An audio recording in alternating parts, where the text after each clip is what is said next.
We have Laura Coltrin here from MySpace, and she is the SEO manager.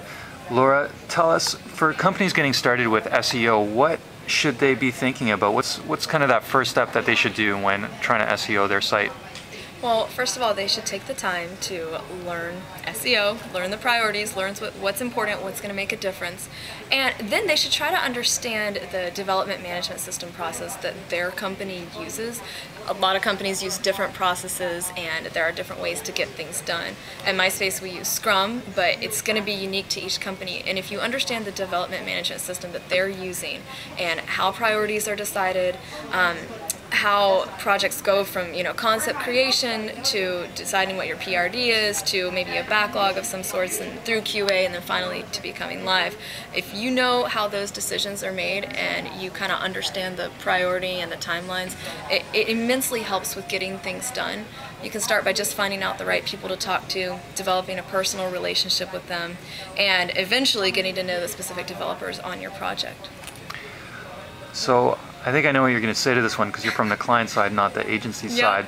But what would you say to a company considering whether they should hire someone externally for SEO or bring someone in-house if they want to focus on it? Well, I'd have to say that both have benefits.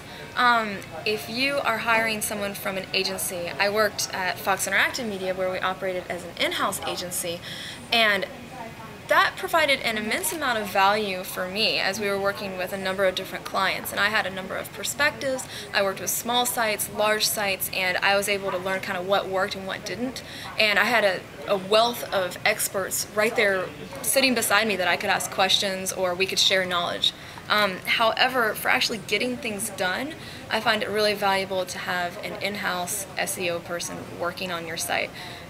You know people by name, you're sitting there, you can go and ask questions. It's not someone located remotely, and you can kind of develop a system of respect with the developers, the product managers, or whoever it is, and get to know them by name. And I think starting with a relationship really does make a difference.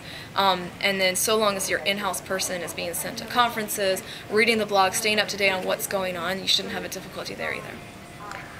And what about any cool tricks or things you might have up your sleeve or know about for optimizing a site that we might not have heard here or you guys are using or you've heard about? Yeah, I would say the most recent one, it was just announced in SES, or SMX Advanced by Matt Cutts, and it's actually the recent devaluation of no-follow tags. This was something that we were looking at MySpace using, and with no-follow tags, you can generally blanket put them on all of your external links, but then you may have to create a whitelist or a blacklist for companies that you do want to include and pass page rank off to. So since those now have been devalued, it's completely changing our strategy and our strategy with implementation, and we probably won't be pursuing that technique and might be using something else. So I would say that would probably be the most recent piece of information that's probably going to change our strategy, and we'll just have to wait and see to see how that's applied to no-follow tags. If any page that receives a no-follow tag, if they're all indexed, if they're valued at all, how that works. We don't really know just yet, but I would say that's the latest innovation that is changing our strategy.